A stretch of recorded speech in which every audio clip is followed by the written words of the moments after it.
Arahato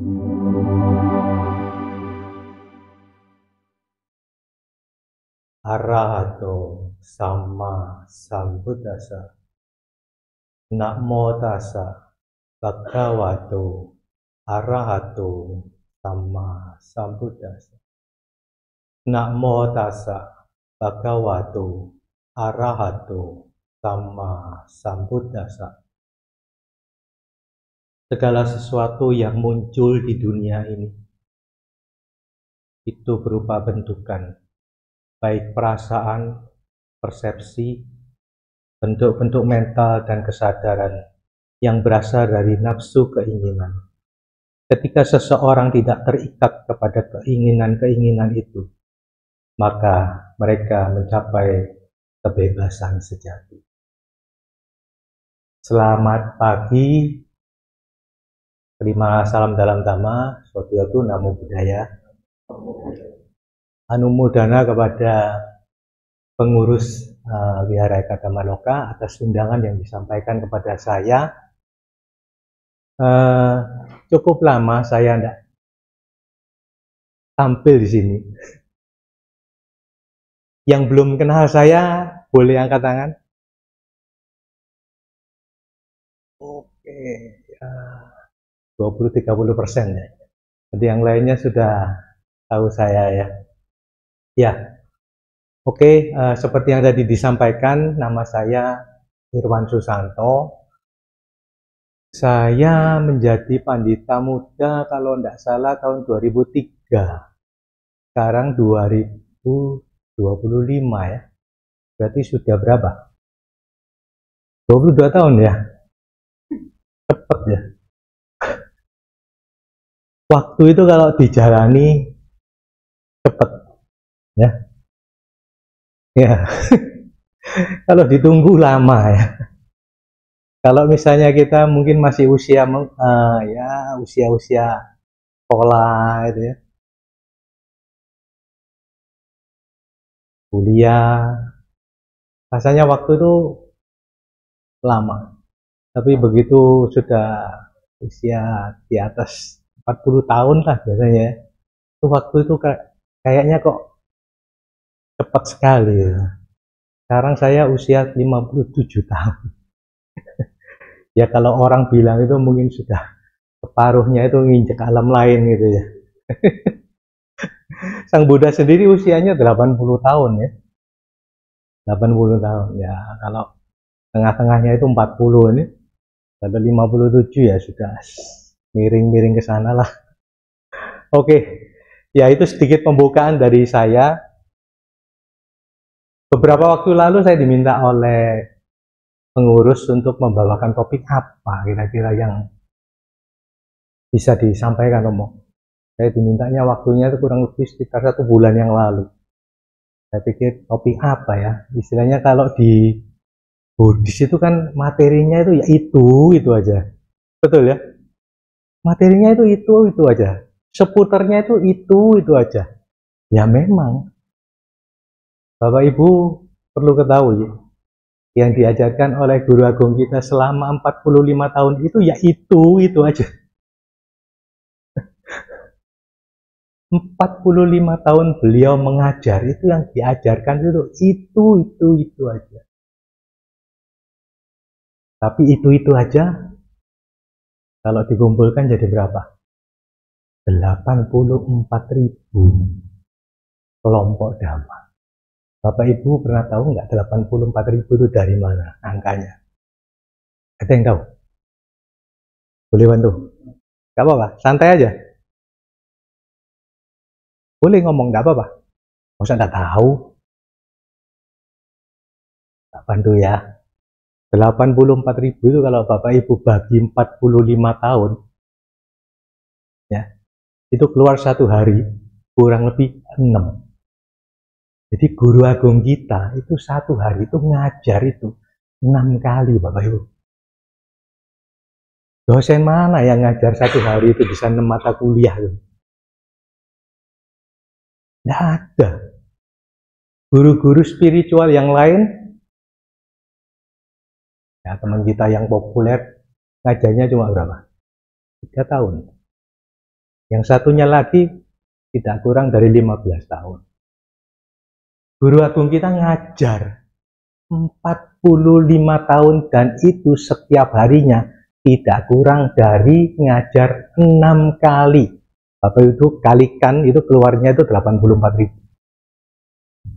Luar biasa ya.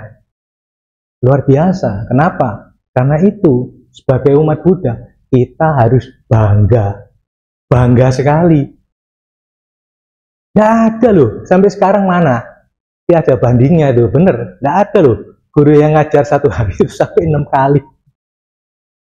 Cari aja sampai sekarang. Nggak nemu. Karena itu menjadi umat Buddha itu kesempatan yang sangat-sangat besar. Kita lahir sebagai manusia, kesempatan kita juga untuk belajar mengenal Dhamma itu sangat besar. Apalagi kita hidup di zaman Dhamma itu masih ada. Sang Buddha memang sudah parinibbana, tetapi Dhammanya sampai sekarang ada loh. Beliau-beliau yang mencapai kesucian sampai saat ini masih ada loh, tapi ya nggak ngomong. Nggak ngomong. Ya. Saya tidak tahu di Indonesia ada apa enggak, tapi di daerah-daerah lain seperti di negara-negara Buddhis seperti Thailand, Sri Lanka itu banyak itu. Banyak. Biku-biku ya, yang mencapai tingkat kesucian, yang mau tingkat kesucian pertama, kedua, ketiga, keempat. Tapi itu adalah bukti nyata apa? Bahwa Dhamma itu yang diajarkan oleh guru agung kita itu sampai saat ini tuh masih ada dan masih ada kesempatan bagi Bapak Ibu untuk bisa mencapai apa yang dicapai oleh guru agung kita. Guru agung kita itu tidak pelit ilmu. Diajarkan semua. Masalahnya satu, mau nggak kamu jalan? Ya, mau nggak kamu melakukan itu? Kuncinya kan cuma itu. Nah, ya saya cukup happy juga sih lihat daripada perkembangan dari Wihara Eka Dharma Loka. Cukup banyak umatnya penuh ini. Makanya saya dengar kalau tidak salah ada rencana untuk perluasan ya di seberang sana gitu ya. Saya ngomong ke Ramani Seli, ya Ramani, kalau saya disuruh bantu yang sesuai dengan bidang saya, oke, bersedia gitu ya. Oke, ini sedikit intermezzo untuk apa yang saya sampaikan pada kesempatan di pagi hari ini. Topiknya ya saya coba untuk buat sesuatu yang agak ini ya. Sampai kemarin yang nanya ke saya, loh, itu judul ya kamu? Iya, saya pikir itu pilihan kok sampai ada 3 gitu. Enggak, itu judulnya Bapak Ibu. Itu judulnya. Kenapa? Ya. Siapa yang di sini yang tidak kepingin happy? Ada yang tidak kepingin happy? Kepingin tahu saya? Kepingin tahu? Oh, kepingin happy semua ya? Termasuk saya berarti ya? Normal berarti? Normal. Pertanyaan lagi, yang belum happy di sini ada berapa orang? Siapa yang belum happy? Boleh angkat tangan. Yang belum berbahagia. Berbahagia apa saja? Banyak ya? Atau sudah happy semua ini? Waduh, orang-orang wihara ini mantap ya. Happy semua ya. Turut seneng juga sih istilahnya. Kalau teman-teman wihara ini happy semua. Nah, berarti kalau tadi yang ditanyain tidak ada yang belum happy, tidak ada, happy semua ya. Ini semua ini happy. Pertanyaannya yang ketiga, apakah Anda benar-benar happy? Apakah Anda benar-benar bahagia? Ya. Coba pikir. Saya pribadi, kalau ditanya, apakah saya belum bahagia? Belum. Apakah saya sudah bahagia? Sudah. apalagi barusan ini dapat order lumayan gede. Apakah benar-benar happy? Enggak juga. Targetnya masih belum mencapai. Itu pertanyaan-pertanyaan yang saya rasa di keseharian kita itu pasti muncul, Bapak Ibu. Ya. Dulu pada saat kita masih kecil, paling happy itu kalau apa sih? Pulang dari toko, apa mama bawain sesuatu, wah itu senang banget. Saya ya, saya tidak tahu, mungkin kesenangan Bapak Ibu yang lain di sini beda. Ya. Bawain sesuatu aja kue gitu, kue kesukaan, seneng, seneng. Ya. Terus kita berlanjut lagi, sudah lumayan agak besar, happy-nya lain-lain lagi. Misalnya pada saat itu saya ingin sekolah di satu sekolah tertentu, termasuk sekolah favorit pada zamannya. Sekarang sih sudah enggak.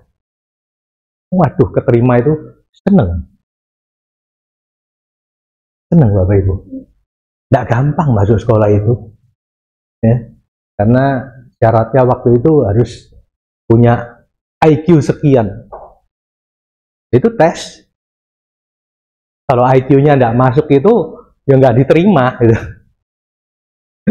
Mungkin Bapak Ibu tahu sekolahnya itu. Ya. Ya, nanti aja japri. Bukan promosi sekolah. Nah, terus ternyata setelah masuk sekolah itu, sekolahnya sulit banget. Ya. Udah itu zaman saya hanya satu jenis kelamin lagi. Laki semua. Mungkin di Surabaya tidak banyak ya, tapi sekarang sudah enggak. Ya kira-kira bisa nebak lah gimana itu. Nah, setelah lulus, wah happy juga. Masuk ke sekolah SMA-nya, terima. Happy juga. Jadi pelajarannya juga sulit, udah gampang ya. Jadi istilahnya gampang, bukan gampang, bisa masuk, tapi untuk bisa lolos atau lulus itu juga penuh perjuangan. Ya, itulah dinamikanya kita. Kembali lagi ke misalnya masalah keluarga, Bapak Ibu. Yang sudah berkeluarga boleh angkat tangan. Yang sudah berkeluarga. Oke. Yang di sini bujang semua. Enggak ya? Oh, enggak banyak ternyata yang di sini. Oke lah, kurang lebih 50-50 ya. 50-50. Ya. Pada saat Bapak Ibu ya mengikat janji perkawinan ya,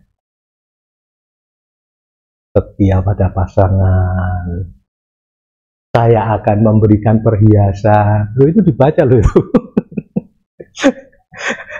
Memberikan pasangan kepada istrinya, memberikan ya perhiasan loh. Itu ada itu di janji pernikahan. Ya.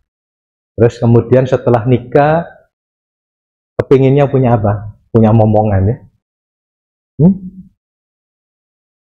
Yang sudah punya momongan dan yang belum. Yang kepingin punya momongan, belum punya, nggak happy. Ya. Yang sudah punya momongan, happy awalnya. Tiba-tiba anaknya nuakalnya minta ampun, stres. Yang mana tadi happy-nya itu? Kok ganti jadi stres? Anaknya sekarang sudah gede. Dulu setengah mati, nyekolahkan kuliah, anaknya segala macam, pakai duit itu ya, nggak pakai kempiang itu ya, pakai duit. Susah, bersusah payah orang tua. Terus kemudian anaknya lulus, sudah bisa kerja, happy lagi. Nah, Itu adalah dinamika kehidupan Bapak Ibu. Semua mengalami itu, ya. Baik Bapak Ibu, pria, wanita, muda, tua, sedengan, ya. Normal. Jadi kalau ditanyain lagi, apakah belum bahagia? Apakah sudah bahagia? Ataukah benar-benar sudah bahagia? Kayaknya kita yang pertama dan kedua sudah pasti mengalami. Nah, yang ketiga ini yang menarik Bapak Ibu. Di dalam keseharian kita, hal-hal yang sifatnya materi itu di kehidupan kita itu sangat-sangat luar biasa pengaruhnya. Ya. Orang dianggap sukses kalau apa? Kaya, betul? Punya duit, duitnya tidak berseri ya, ya. Punya jabatan, di mana-mana duduknya paling depan ya. Hanya kalau istilahnya kita guyonan, kita ini pemuka agama ya, iya pemuka agama. Soalnya duduknya tuh selalu di muka, gitu. Guyonan. Duduknya paling depan itu namanya pemuka, karena duduknya di muka terus. Apa? Setelah kaya, punya jabatan, cantik, ganteng. Siapa yang tidak seneng lihat orang ganteng sama orang cantik di sini? Seneng semua ya? Ya. Jadi kalau lihat yang ganteng-ganteng dan yang cantik-cantik itu seneng. Yang indah-indah itu happy. Ya. Ada yang suka lihat orang jelek gitu? Atau kurang menarik gitu? Nggak ada ya? Mungkin ada loh. Mungkin di belahan dunia tertentu itu ada yang istilahnya wah sekel itu, waduh itu cantik itu seperti itu. Pernah tahu di Myanmar ya kalau saya tidak salah ya, ada orang yang perempuan dipasangi gelang sampai lehernya tinggi, itu simbol kecantikan loh, karena itu istilahnya simbol naga kan, seperti naga gitu loh. Makanya ditarik terus makin tinggi, makin istilahnya wasanya makin tinggi tuh. Makin banyak gelangnya gitu. Tapi ya kita yang ngelihatnya jadi aneh gitu ya. Itu kenapa leher ditarik seperti itu, apa enggak sakit gitu kan. Ya ini sedikit cerita. Nah Bapak Ibu, hal-hal yang tadi saya sebutkan ya, kekayaan, kemasyhuran ya, jabatan, pengaruh, ya, kecantikan, itu semuanya berkondisi Bapak Ibu. Guru Agung kita menyampaikan ya bahwa sesuatu yang berkondisi ya, tidak kekal itu rapuh sekali. Tuh, kok bisa rapuh? Iya. Karena segala sifat yang ada di dunia, ya, bentukan yang tadi saya sampaikan, bentukan baik itu perasaan, pikiran, ingatan, kesadaran, itu semuanya terdiri dari apa? Terdiri dari bentukan. Bentukan itu apa, Romo? Bentukan itu adalah perpaduan. Gampangnya ginilah, kita dikasih nama kan, saya dikasih nama Irwan itu. Kalau Bapak Ibu nunjuk yang namanya Irwan itu yang mana sih? Oh itu, oh iya kalau dari jarak jauh yang namanya Irwan itu iya. Tapi begitu Bapak Ibu datang mendekat, nunjuk yang namanya Irwan, itu nggak ada. Itu gampangnya lah, ya. Karena ini memang nggak mudah. Tapi kalau misalnya Bapak Ibu datang nunjuk ini, oh itu pipi kan. Pipi ini pun nggak ada. Ini kan konsep. Terdiri dari apa? Dari ada kulit, terus ada bulunya sedikit, ada istilahnya aliran darah dan segala macam. aliran darahnya pun kalau misalnya Bapak Ibu bedah lagi, kecil sampai istilahnya lebih kecil lagi. Ya kita kan sekolah ya, meskipun sekolahnya ya pas-pasan gitu, yang namanya atom ya pasti tahu lah ya. Atom tahu dong, pasar atom itu. Ada lagi yang lebih kecil dari atom itu namanya quark. Nah, partikel yang terkecil. Apakah quark ini yang paling kecil? Menurut saya kok enggak. Menurut saya kok tidak. Kenapa? Masalahnya alat tesnya atau alat ukurnya atau alat untuk mendeteksinya itu yang belum ada. Sementara ini baru sampai quark. Nanti kalau misalnya ada lagi alat yang lebih canggih, bisa lebih kecil lagi dari quark, nggak tahu mungkin apa, kodok mungkin atau apa. Itulah perkembangan. Ya, jadi kalau Bapak Ibu mencermati Buddhism itu sejalan dengan ilmu pengetahuan. Jadi sudahlah, nggak usah istilahnya neko-neko ke yang lain, istilahnya cari tahu. Ya karena itu tadi. Di Buddhism ini sudah lengkap, Bapak Ibu mau belajar apa saja itu ada. Nah, kembali ke topik. Kenapa sih istilahnya yang disebutkan oleh Guru Agung kita, segala bentukan itu rapuh? Kita kenal yang namanya tilakana ya. Kita tahu yang namanya tilakana. Posisi tilakana. 3 corak kehidupan lah.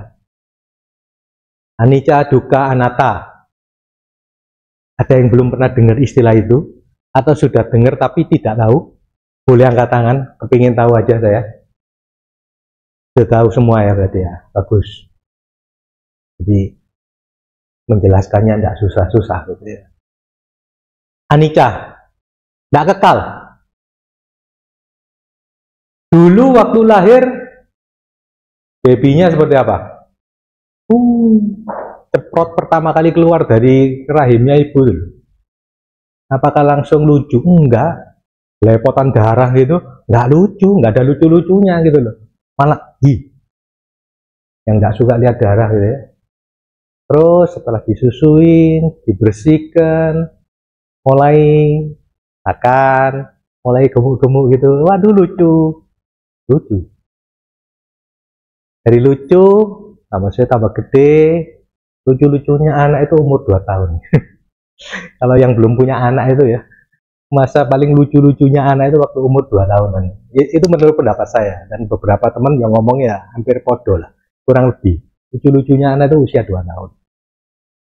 Setelah itu agak menjadi lebih dewasa. Kalau yang gendut memang masih lucu ya, sampai usia-usia ya TK, SD gitu ya. Tapi kalau sudah SMP agak terlalu gemuk ya, saya takut juga gitu. Wah, jangan terlalu gemuk, apalagi sekarang ini kan yang namanya gula amit-amit. Gula itu hampir di setiap minuman yang dijual di kemasan itu pasti mengandung gula itu. Jadi ya udahlah, kalau bisa dikurangi dan kalau bisa sekalian ya tidak dimakan. Karena gula dari yang lainnya sudah banyak. Oke, dari anak kecil kemudian lucu bertransformasi menjadi cantik atau ganteng, ya, betul? Dari cantik atau ganteng menjadi mulai kisut, keriput, ya. Lama-lama rambutnya memutih seperti rambut saya. Ini memang sengaja tidak saya semir. Saya mau semir seperti Upacarika Ratna gitu rasanya kok ya. Jadi saya sengaja. Dulu saya semir hitam gitu. Tapi ya sudahlah, memang sudah 57 mau diapain lagi gitu. Nah, berubah Bapak Ibu. Ya. Yang berubah ini rapuh. Tidak menyenangkan. Guru Agung kita di situ nyebutnya dengan istilah apa? Duka. Saya lebih suka menerjemahkan duka itu bukan dengan penderitaan, tetapi tidak menyenangkan atau tidak memuaskan. Tidak memuaskan saya nih, karena saya maunya apa? Saya maunya ya ganteng terus nih, kenceng terus kulitnya nih, seperti kulitnya bayi kalau bisa ya. Ya itu kan idola daripada kaum wanita ya. Kalau bisa kulitnya kenceng terus, makanya istilahnya facial, kosmetik, kecantikan itu luar biasa. Nggak ada matinya itu, nggak ada matinya itu, malah luar biasa sekali perkembangannya kan. Ya kenapa? Kenapa? Ya karena orang ingin mempertahankan apa yang dimilikinya. Gampang Bapak Ibu. Ya, ya saya kepingin juga sih, kepingin tetap muda terus gitu ya. Supaya apa? Bisa tetap bisa kerja terus, menghasilkan duit terus gitu, nggak ada tuanya gitu. Tapi apa ya bisa? Enggak. Kita pasti tua. Orang kerja itu ada pensiunnya. Ada pensiunnya kan. Nah, yang belum pensiun pun kadang-kadang dipensiun dini sama perusahaan. Ya. Karena kondisinya apa? Lagi resesi. Ya, seperti pada saat ini umumnya orang pada resesi ya. Tapi ada yang enggak juga loh, enggak mengalami resesi, ada juga loh. Berarti enggak semua kan? Ya. Yang dulunya punya jabatan kemana-mana, ya itu tadi selalu dihormati, duduk paling depan Pak, makanannya paling banyak Pak, gitu ya. Tempatnya paling enak, kursinya paling enak. Saya pernah satu waktu itu ketemu dengan mantan kepala dinas. Dia cerita sama saya itu sampai nangis. Pak, dulu waktu kerja, saya kebetulan ada kerjaan yang hubungannya sama dia. Itu kita ini disanjung-sanjung. Kemana-mana itu ya kayak dihormati. Tapi sekarang pensiun, Pak. Satu orang pun tidak ada yang ke rumah. Datang nyapa itu tidak ada. Dia cerita itu sambil nangis. Kebetulan waktu itu dia ada kena satu penyakit gitu ya. Penyakit terus ya kita dikasih tahu terus berkunjung ngobrol gitu loh. Ya itulah kehidupan. Itulah kehidupan Bapak Ibu. Tidak ada yang kekal. Tidak ada yang sustain. Yang selamanya seperti itu tidak ada. Semuanya itu berubah. Semuanya itu tidak memuaskan. Inilah yang oleh Guru Agung kita disebut dengan tidak memuaskan. Yang ketiga itu anatta. Ya, anatta itu tanpa inti lah. Yaitu yang tadi bentukan-bentukan itu kan. Tidak ada satu yang namanya inti yang kita sebut sesuatu itu tidak ada. Jadi semuanya merupakan perpaduan. Tiga corak ini yang harus dicermati oleh kita sebagai umat Buddha, harus dipahami. Harus dipahami. Nah, yang aneh Bapak Ibu, kok kita ini nguber itu? Guru Agung kita ini, ya, Pangeran Siddhartha menjadi Buddha itu kenapa sih? Pernah kepikir nggak sih? Kok ada seorang pangeran yang istilahnya kengangguran gitu ya? Dia sudah enak, happy, ya, istrinya cantik, makan tidak kurang-kurang, tempat tidurnya enak, istananya sampai 3. Kok bisa sampai, kenapa ya, bela-bela nih keluar dari istana itu kenapa Bapak Ibu? Ya, saya paling senang cerita ini ke teman-teman yang non Buddhis gitu. Ya, saya katakan,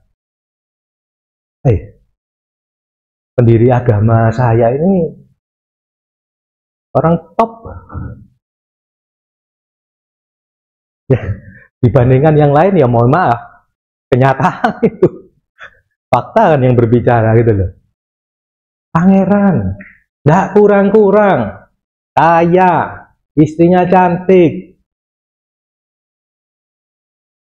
Bela nih keluar istana, cari obat. Kenapa? Itu tadi. Beliau itu kan melihat 4 peristiwa itu kan. Pertama kelihatan orang sakit, Saya bisa sakit. Loh bisa. Ada yang di sini yang nggak pernah sakit? Pengen tahu juga saya. Sakti betul. Nggak ada ya? Pernah sakit semua ya?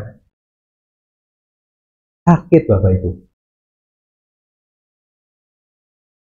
Kedua apa? Tua. Kelihatan proses penuaannya itu ada. Gitu. Kelihatan tua. Lah sang Buddha ini ya, Pangeran Siddhartha ini, jelalah karena di lingkungannya itu tidak pernah lihat orang tua, orang sakit. Yo kaget. Shock Bapak Ibu.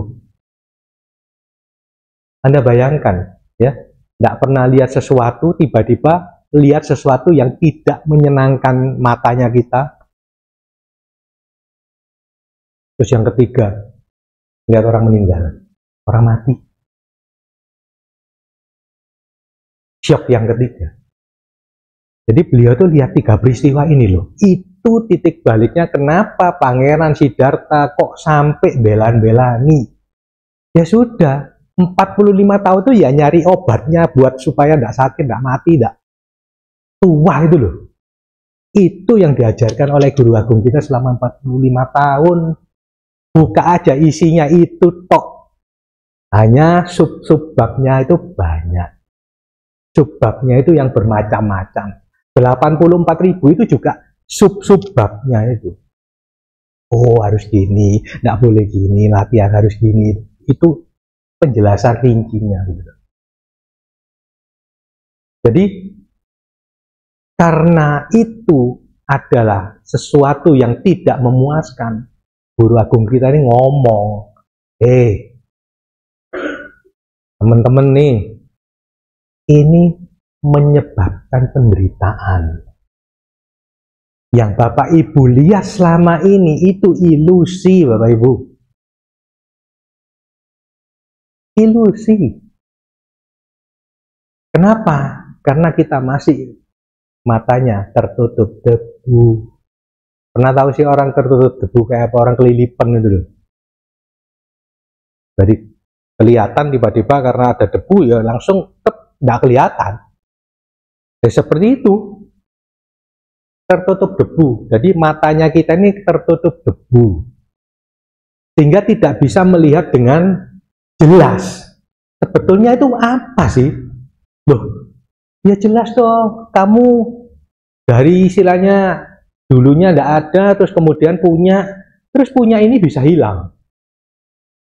Aduh. Nyari lagi. Oh ya, orang yang dengan semangat 45, oh nyari lagi Romo. Iya benar, nyari lagi. Nyari lagi. Bisa hilang? Bisa. Di sini siapa yang nggak pernah ketipu? Saya aja pernah ketipu. Banyak. Penipuan-penipuan. Ya itulah. Jadi ilusi ini sangat-sangat berbahaya Bapak Ibu. Nah kalau sekarang ditanyain, lah terus yang sehari-harinya ini saya makan rawon itu, rawon A itu enak bener Romo. Loh ya bener enak. Enak kok. Rasa itu dari mana sih? Lidah. Lidah dipikir kan. Kita punya memori, oh dulu saya makan sesuatu itu yang rasanya seperti ini, asinnya seperti ini, manisnya seperti ini, pedesnya seperti ini, enak. Disinkronkan dengan memorinya kita kan. Oh ya ini enak. Karena Bapak Ibu punya apa? Punya memori.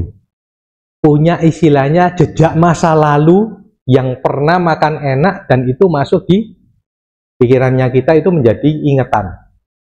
Ketemu lagi dengan rawon yang enak, oh memorinya muncul, oh ini enak. Tapi kalau misalnya Bapak Ibu ketemu dengan yang lain, misalnya kurang ini, kurang itu, dia akan membandingkan ya. Betul ya? Itu proses berpikir itu seperti itu. Sama, Bapak Ibu berkeluarga, ya. Sebelum berkeluarga masih istilahnya masa pacaran. Dulu waktu pacaran, oh happy ya, kemana-mana, Tiap malam minggu, ayo kemana-mana jajan, makan bareng, lihat bioskop bareng, ya seperti itulah kurang lebih. Setelah nikah, jarang lihat bioskop ya. Bahkan mungkin sudah tidak pernah ya. Membandingkan kan dia. Sehingga timbul apa? Loh, biyen kok seminggu sekali lihat bioskop, mari gitu makan-makan enak. Nah sekarang kok setelah menikah kok enggak? Membandingkan. Timbul apa? Timbul tidak senang. Ya. Timbul ketidaksukaan di dalamnya kita. Sama Bapak Ibu. Itu baru proses istilahnya kita berkeluarga. Kalau misalnya Bapak Ibu juga kerja, pernah melakukan atau istilahnya jualan barang, misalnya modalnya 10 juta, dapatnya misalnya 15 juta gitu ya, 50%. Satu kali dapatnya cuma 2 juta. Nyesek ya. Aduh, dulu 5 juta, ini sekarang 2 juta. Apa yang salah ini? Tidak ada yang salah. Yang ada persaingan makin ketat. Sekarang yang jual makanan itu Bapak Ibu bisa lihat. Dulunya berapa, sekarang itu berapa. Ini baru ngomong makanan. Belum lagi yang lain gitu. Nah, dinamika kehidupan ya seperti itu Bapak Ibu. Dulunya mungkin yang hobi fitness masih istilahnya ngangkat kuat, misalnya 20 kilo gitu.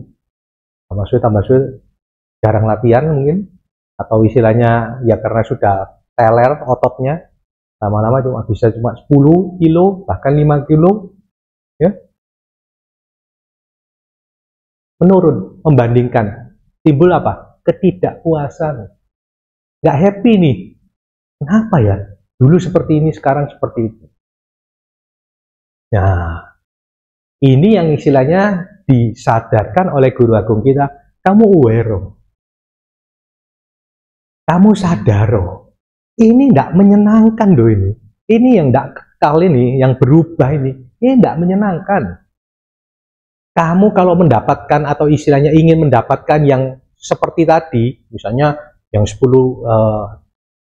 modal 10 juta dapatnya 15 gitu ya, tuannya 5, kamu harus bekerja lebih keras. Karena apa? Karena kondisinya sudah berbeda dengan yang dulu. Kejar-kejaran terus, nggak habis Bapak Ibu. Nah, ini yang tadi disampaikan. Kenapa sih kok sampai orang itu lahir, mati, lahir lagi, mati lagi, lahir, mati lagi terus? Nggak tahu sudah. Kita ini nggak tahu sudah berkalpa-kalpa mungkin. Ya, lahir, mati, lahir, mati, lahir, mati. Ya seperti itu terus. Nah, sampai kapan? Jadi, tujuan guru agung kita, ngajarin kita ini, kamu harus sadar, Bapak Ibu, ini loh yang membawa kepada apa? Penderitaan, ketidakpuasan. Karena ini selalu berubah, sifatnya selalu berubah, ya, tidak kekal, ya, terus kemudian tidak memuaskan dan tanpa inti tadi. Nah, sekarang pertanyaannya, terus apa yang dilakukan Romo? Yang diajarkan guru agung kita loh, balik lagi ke bukunya, selama 45 tahun. Apa? Jalan Mulia brosur 8, udah itu tok. Anda buka-buka aja sampai jempale, isinya yang selama 45 tahun itu ya itu tok. Hanya itu dirangkum. Pandangan benar, pikiran, ucapan, perbuatan, pencaharian, konsentrasi, samadhi. 8 itu loh. Sulit? Enggak. Ngomongnya enggak sulit, prakteknya sulit. Kenapa? Yaitu kita masih punya apa? Loba, dosa, moha.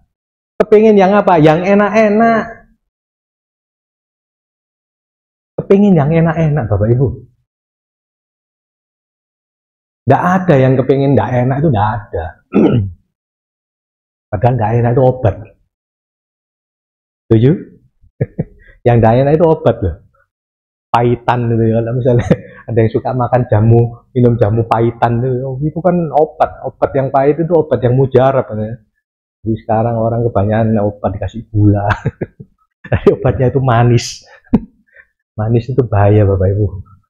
Bisa kencing gula dan segala macam penyakit itu sumbernya itu dari gula itu tadi gitu. Nah, karena kita punya kemelekatan, kita ingin mempertahankan enaknya kita terus, sampai sekarang itulah yang kita pertahankan, kita maunya itu terus. Maunya makan enak terus. Boleh, tapi hati-hati. Kalau overdosis, Bapak Ibu punya uang berlebih, kalau makannya berlebihan, amsyong sakit, bener. Ya. Jadi orang-orang yang kaya-kaya itu, lihat aja, dideteksi penyakitnya itu apa. Kalau enggak misalnya apa, kadang-kadang jantung lah, kolesterol lah, pembuluh darah penyempitan lah, kena stroke lah. Itu semua dari apa penyebabnya? Itu makanan. Mostly makanan, kebanyakan pasti makanan itu. Karena itu, jaga, kendalikan diri kita. Ya. Pandangan benar, mulainya pandangan benar, itu nanti dengan sendirinya kok. Paling penting itu memang pandangan benar. Nah, untuk bisa pandangan benar, bagaimana? Ya latihan. Bapak Ibu di sini tuh yang untuk bisa seperti itu ya latihan. Latihannya apa? Ya sila sama tipanya, wis gampang. Gampang ngomongnya ya. Praktek sila cuma 5 loh, cuma 5. Gak kayak Bante itu 227, kita ini cuma 5. Tidak mudah. Tidak mudah. Tapi memang harus dilatih. Makanya silanya umat awam itu cuma 5. Dilatih Bapak Ibu. Jangan membunuh, jangan mencuri, atau mengambil barang yang tidak diberikan, tidak berzina, tidak ngomong ngabrus karu-karuan. Yang kelima, minum minuman yang dapat melemahkan. Yang paling sulit kalau bagi saya itu yang keempat. Saya pribadi ya. Paling sulit keempat. Paling sulit, benar paling sulit. Saya tidak tahu kalau Bapak Ibu. Tapi kalau saya pribadi paling sulit. Nah, bunuh ya kapan sih bunuh, lupa. Nyolong wis nggak pernah. Berzina wis enggak, takut ketahuan orang. Yang keempat ini loh, Anda texting, WA, nggak ngomong, itu juga sudah nggak ngomong yang nggak ada manfaatnya loh, sering. Coba disaring itu. Coba perhatikan, sebelum Anda men-send sesuatu di WA Anda, perhatikan kata-kata yang Anda sampaikan atau yang diteruskan itu sesuatu yang bermanfaat atau enggak. Nggak harus berbohong ya, yang keempat itu. Nggak bermanfaat, bergunjing, ngerasani, fitnah, itu masuk semua. Jadi bukan cuma nipu toh. Yang kelima, mabuk ya gak doyan. Gak doyan minuman keras. Ya. Jadi praktekkan sila, samadhi. Samadhi ini lucu ya. Jadi umat Buddha ini yang istilahnya notabene yang disarankan oleh gurunya untuk belajar malah jarang sekali. Tapi yang lain, orang yang beragama lain itu malah getol. Itu agak aneh menurut saya gitu ya. Tapi ya situlah yang namanya dunia wolak-walik gitu ya. Oke, mungkin itu yang bisa saya sampaikan pada kesempatan yang hari ini. Sekali lagi pesan saya ya, agama Buddha itu agama praktek Bapak Ibu. Bapak Ibu mungkin mendengar saya, ya ini bukan yang baru, pertama mungkin sudah beberapa kali mendengar seperti ini, tetapi satu kunci praktek. Kalau Bapak Ibu tidak mempraktekkan, ya, seberapa banyak Bapak Ibu mendengarkan ceramah dari saya, dari para romo, dari para bante, dari temennya, kalau Bapak Ibu tidak praktek, percuma, nol. Ya, jadi praktek sedikit apapun lakukan. Ya sedikit-sedikit kan lama-lama menjadi bukit kan, pepatah bilang demikian ya. Baik, akhir kata Sabisata Bawantu Sukitata. Semoga yang saya sampaikan dapat bermanfaat dan dipraktekkan dalam kehidupan sehari-hari. Sautiyatu Namo Buddhaya.